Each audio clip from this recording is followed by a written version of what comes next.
The world became fire. Verisa cursed as she and the wizards scattered under the inferno, suddenly exhaled by the crimson behemoth as it descended. If Ronan had not delayed the start of their journey, this would have never happened. They would have arrived in Hazik by now, and she would have parted from his company. Now, it seemed very likely both of them would be parting with their lives. She had known that the orcs of Khazmodan still sent out occasional dragon flights to wreak terror on the otherwise peaceful lands of their enemies. But why had she and her companion had the misfortune to be found by one? Dragons were fewer these days, and the realms of Lordaeron immense. She glanced at Ronan, who had thrown himself deeper into the woods. Of course, somehow it had to do with the fact that her companion was a wizard. Dragons had senses far above those even elves had. Some said they could, within limitations, even smell magic. Somehow this disastrous turn of events had to be the wizard's fault. The orc and his dragon had to have come for him. Ronan evidently thought something familiar, for he hurried from her sight as quickly as he could, darting into the woods in the opposite direction from her. The ranger snorted. Wizards were never good in the front line. It was easy to attack someone from a distance, or behind his back, but when they had to actually face a foe. Of course, it was a dragon. The dragon veered toward the vanishing human. Despite what she might personally think of him, Verisa did not want to see the spellcaster dead. Yet, peering around, the silver-haired ranger saw no manner by which she could aid him. Her mount had been taken along with his, and with it had gone her favored bow. All that remained with her was her sword, hardly a weapon to be used against such a raging titan. Verisa looked around for something else she could use, but nothing suited. That left her with little choice. As a ranger, she could not even let the wizard fall to harm if she could help it. Verisa had to do the only thing she could think of in order to possibly save his life. The elf leapt up from her hiding place, waved her hands in the air, and shouted, "Here, over here, spawn of a lizard, here." However, the dragon did not hear her. Verisa had finally managed to identify as a male, attention on the burning woods below him. Somewhere in that inferno, Ronan struggled to survive. The dragon sought to make certain that he did not. Cursing, the elven warrior looked around and found a heavy rock. For a human, what she sought to do would have been nigh unto impossible, but for her, it still remained in the realm of possibility. Verisa only hoped her arm was as good as it had been a few short years back. Stretching back, she threw the rock directly at the head of the crimson Leviathan. She had the distance, but the dragon suddenly moved, and for a moment, Verisa expected her rock to miss. However, although it did not hit the head, the projectile did bounce off the tip of the nearest webbed wings. Verisa did not even expect to injure the beast. A mere rock against hard dragon scale, a laughable weapon. But what she had hoped for was to attract the behemoth's attention, and so she did.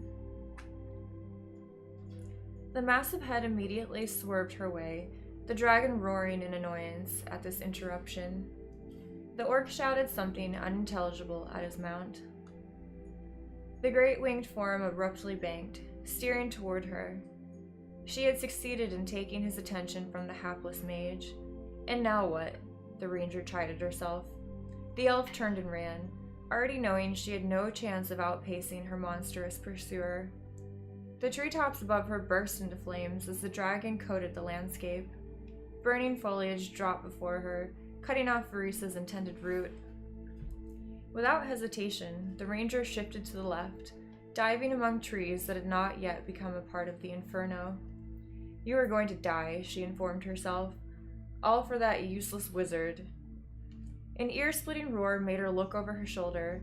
The red dragon had reached her, and even now, one talon paw stretched down to seize the fleeing ranger. Verisa imagined that paw crushing her, or worse fate, dragging her into the behemoth's horrific maw, where she would be chewed up or swallowed whole. Yet, just as death came within inches of her, the dragon suddenly pulled back his claws and began squirming in mid-air. The claws raked against his own torso. In fact, every set of claws was trying to scratch somewhere, anywhere, as if the Leviathan suffered an incredibly painful itch. Atop him, the orc struggled for control, but he might as well have been the very flea that seemed to trouble the dragon, for all the beast obeyed him now. Verisa stopped and stared, never having witnessed so startling a sight. The dragon twisted and turned as he tried to relieve his agony, his actions growing more and more frantic. His orc handler could barely hold on. What, the elf wondered, could have caused this monster so much? The answer came out as a whisper. Ronan? And, as if by saying his name she had summoned him like a ghost, the mage stood before her. His fiery hair hung disheveled, his dark robe had become muddy and torn, but he looked undeterred by what he had so far suffered. "I think it'd be better if we left while we could, elf?" She did not need him to offer again. This time, Ronan led the way, using some skill, some magical ability, to guide them through the blazing forest. As a ranger, Verisa could not have done better herself. Ronan led her along paths the elf could not even see until they were upon him. All the while, the dragon soared overhead, tearing at its hide. Once Verisa glanced up and saw that he even managed to draw blood, his own claws one of the few things capable of ripping through his armored skin. Of the orc, she saw no more sign. At some point, the tusked warrior must have lost his grip and fallen. Verisa felt no remorse for him. "What did you do to the dragon?" she finally managed to gasp. Ronan, intent on finding the end of the blaze, did not even look back at her.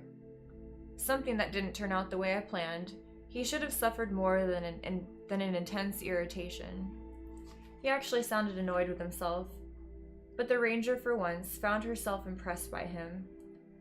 He had turned certain death into possible safety, provided they found their way out.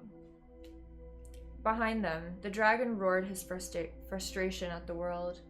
How long will it last?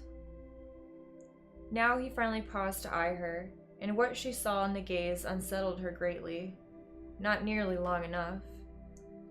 They redoubled their efforts. Fire surrounded them wherever they turned, but at last they reached its very edge, racing past the flames and out into a region where only deadly smoke assailed them. Both choking, the pair stumbled on, searching for a path that would keep the wind blowing at them from the front end, consequently, helped to slow the fire and smoke behind. And then another roar shook them, for it did not speak of agony, but rather fury and revenge. Wizard and ranger turned about, glanced at the crimson form in the distance. "The spell's worn off," Ronan uttered, unnecessarily. It had indeed worn off, and Verisa could see that the dragon knew exactly who had been responsible for his pain.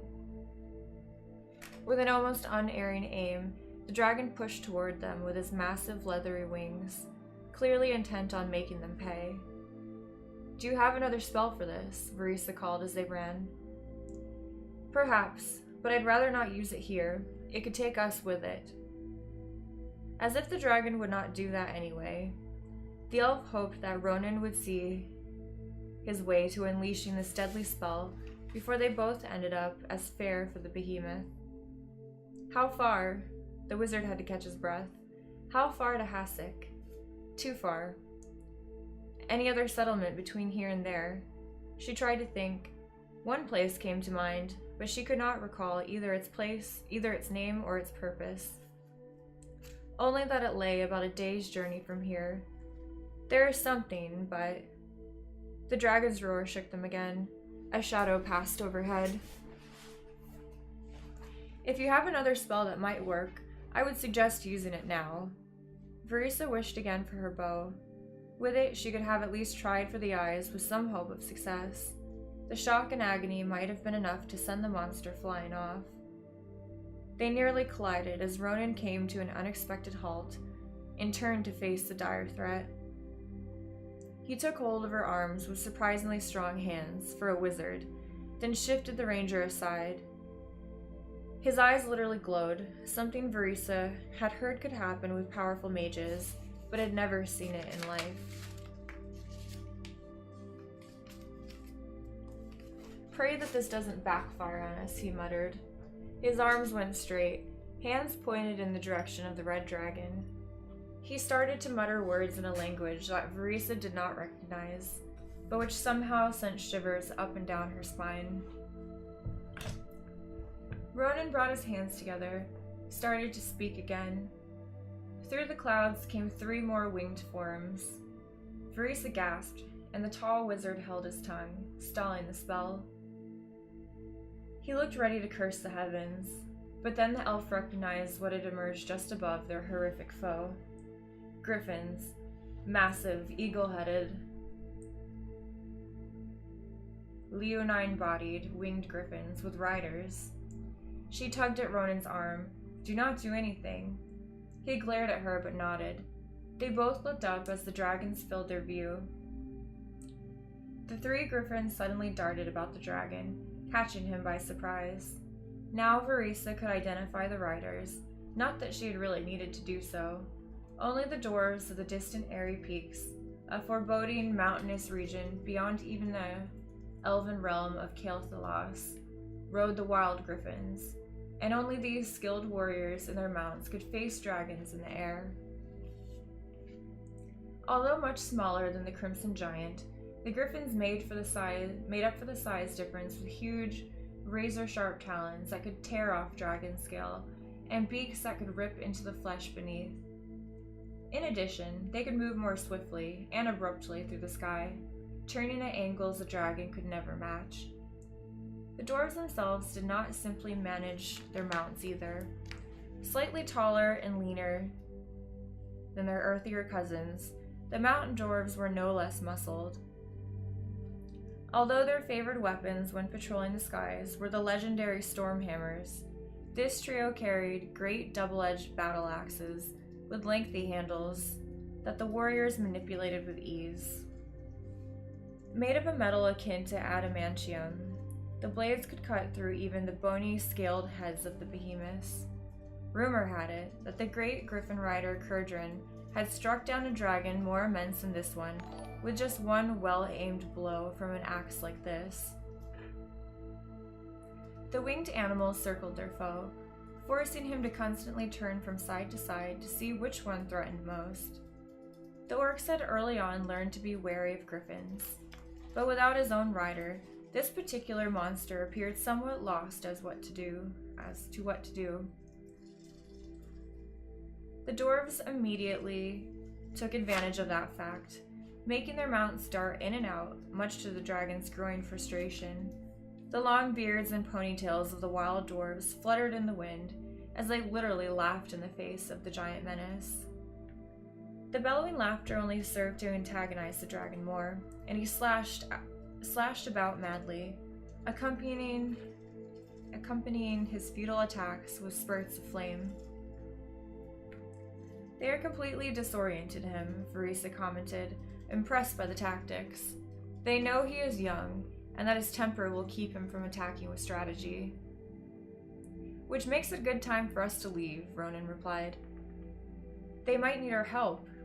I've got a mission to fulfill," he said ominously. "And they've got matters well in hand." True enough, the battle seemed to belong to the Griffin Riders, even though they had yet to strike a blow. The trio kept flying around and around the red dragon, so much so that he nearly looked dizzy. He tried his best to keep his eyes on one, but ever the others would distract him. Only once did Flame come close to touching one of his winged opponents. One of the dwarves suddenly began hefting his mighty axe, the head of it gleaming in the late-day sun. He and his mount flew once more about the dragon. Then, as they neared the back of the behemoth's skull, the griffin suddenly darted in. Claws sank deep into the neck, ripping away scale. Even as the pain registered in the dragon's mind, the dwarf brought the mighty axe around and swung hard. The blade sank deep, not enough to kill, but more than enough to make the dragon shriek in agony. Out of sheer reflex, he turned. His wing caught the dwarf and the griffin by surprise, sending them spiraling out of control. The rider managed to hold on, but his axe flew out of his grip, falling earthward. Verisa instinctively darted in the direction of the weapon, but Ronan blocked her path with his arm. "I said that we need to leave." She would have argued, but one more glance at the combatants revealed that the ranger could be of no use. The wounded dragon had flown higher into the air, still harassed by the griffin riders. Even with the axe, all Verisa could have done was wave it futilely. "All right," the elf finally muttered. Together they hurried from the struggle, relying now on Verisa's knowledge of where their ultimate destination lay. Behind them, the dragon and the griffin shrank to tiny specks in the heavens, in part because the battle itself had moved in the opposite direction of the elf and her companion.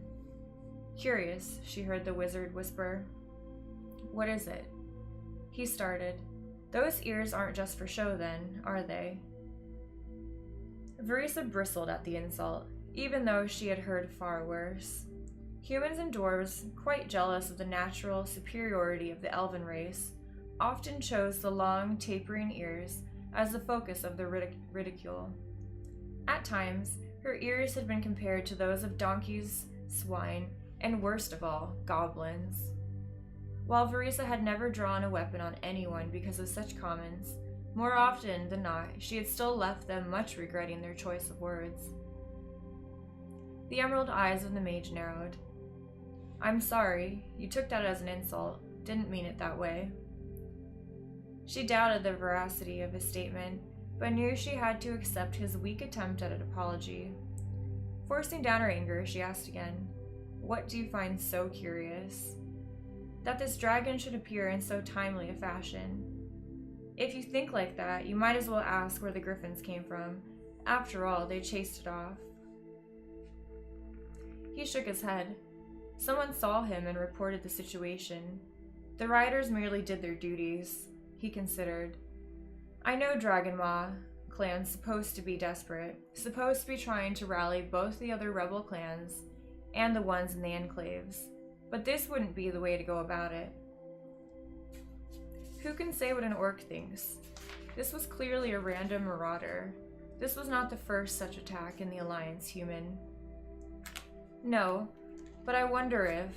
Ronan got no further, for suddenly they both became aware of movement in the forest, movement from every direction. With practiced ease, the ranger slid her blade free from its sheath. Beside her, Ronan's hands disappeared into the deep folds of his wizard's robes, no doubt in preparation for a spell. Verisa said nothing, but she wondered how much aid he would be in close combat. Better he stand back and let her take the first attackers. Too late. 6 massive figures on horseback suddenly broke through the woods, surrounding them. Even in the dimming sunlight, their silver armor gleamed sharp. The elf found a lance pointed at her chest. Ronan not only had one touching his breast, but another between his shoulder blades. Helmed visors, with a leonine head for a crest, hid the features of their captors. As a ranger, Verisa wondered how anyone could move in such suits, let alone wage war encumbered. Their huge, gray war horses, also armored on top, seemed unperturbed by the extra weight foisted upon them. The newcomers carried no banner, and the only sign of their identities appeared to be the image of a stylized hand reaching to the heavens embossed on the breastplate. Verisa thought she knew who they were from this alone, but did not relax. The last time the elf had met such men, they had worn different armor, with horns atop the helm and lettered symbol of Lordaeron on both their breastplates and shield. And then the 7th rider slowly emerged from the forest, this one in the more traditional armor that Verisa had first been expecting. Within the shadowy, visorless helm, she could see a strong, and for human, older, wiser face with a trim graying beard. The symbols of both Lordaeron on his own religious order, marked not only his shield and breastplate, but also his helm. A silver lion's head buckle linked together the belt, in which hung one of the mighty pointed warhammers used by such as him. "An elf," he murmured as he inspected her. "Your strong arm is welcome." The apparent leader then eyed Ronan, finally commenting with open disdain, "And a damned soul. Keep your hands where we can see them, and we won't be tempted to cut them off." As Ronan clearly fought to keep his fury down, Verisa found herself caught between relief and uncertainty. They had been captured by paladins of Lordaeron, the fabled Knights of the Silver Hand. New scene. The two met in a place of shadow, a place reachable only by a few, even among their own kind. It was a place where dreams of the past played over and over, murky forms moving about in the fog in the mind's history. Not even the two who met here knew how much of this realm existed in reality and how much of it existed only in their thoughts. They knew that here no one would be able to eavesdrop, supposedly. Both were tall and slim, their faces covered by cowls. One could be identified as the wizard Ronan knew as Crassus. The other, but for the greenish tinge of the otherwise gray robes, might as well have been the wizard's twin. Only when words were spoken did it become clear that unlike the counselor of the Kirin Tor, this figure was definitely male. "I do not know why I've even come," he commented to Crassus. "Because you had to, you needed to." The other let loose with an inaudible hiss. "True." With an audible hiss. "True, but now that I'm here, I can choose to leave any time I desire." Crassus raised a slim, gloved hand. "At least hear me out." "For what reason? So that you can repeat what you have repeated so many times before? So that for once what I am saying might actually register?" Crassus's unexpected vehemence startled both. His companion shook his head. "You've been around them much too long. Your shields, both magical and personal, are beginning to break down. It's time you abandon this hopeless task, just as I did." "I do not believe it hopeless." For the first time, a hint of gender, a voice far deeper than any of the other members of the Kirin Tor's inner circle would have believed possible. "I cannot, so long as she is held." "What she means to you is understandable, aLilFoxz. What she means to us is that of the memory of a past time." If that time is past, then why do you and yours still stand your posts?" Crassus calmly retorted, his emotions once more under control. "Because we would see our final years calm ones, peaceful ones. All the more reason to join me in this." Again the other hissed. aLilFoxz, you will never give in to the inevitable. Your plan does not surprise us. Who know you so well. We've seen your little puppet on its fruitless quest. Do you think he can possibly accomplish this task?"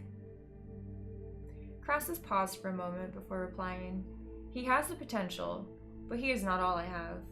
No, I think he will fail.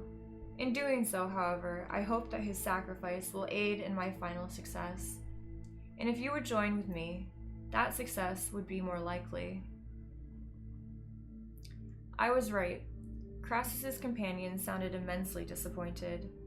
The same rhetoric, the same pleading. I only came because of the alliance, once strong between our two factions, but clearly I should not have even bothered because of that.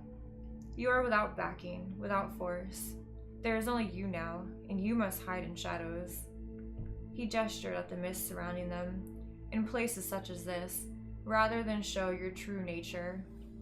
"I do what I must." "What is it that you do, anymore?" An edge once more arose in Crassus's voice. "What purpose do you exist for, my old friend?" The other figure started at this penetrating question, then abruptly turned away. He took a few steps toward the wizard. Crassus's companion sounded resigned. "I wish you the very best on this." Coralia straws. I really do. I just don't believe that there can be any return to the past. Those days are done, and we with them. That's your choice then. They almost parted company, but Crassus suddenly called out, "One request, though, before you return to the others." "And what is that?" The mage's entire form seemed to darken, and a hiss escaped him. "Do not ever call me by that name again, ever. It must not be spoken, even here. No one could possibly even hear." Something in Crassus's tone made his companion nod.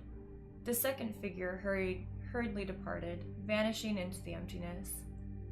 The wizard stared at the palace where the other had stood, thinking of the repercussions of this futile conversation. If only they could have seen sense. Together they had hope. Divided, they could do little, and that would play into their foes' hands. "Fools," Crassus muttered. "Abysmal fools,"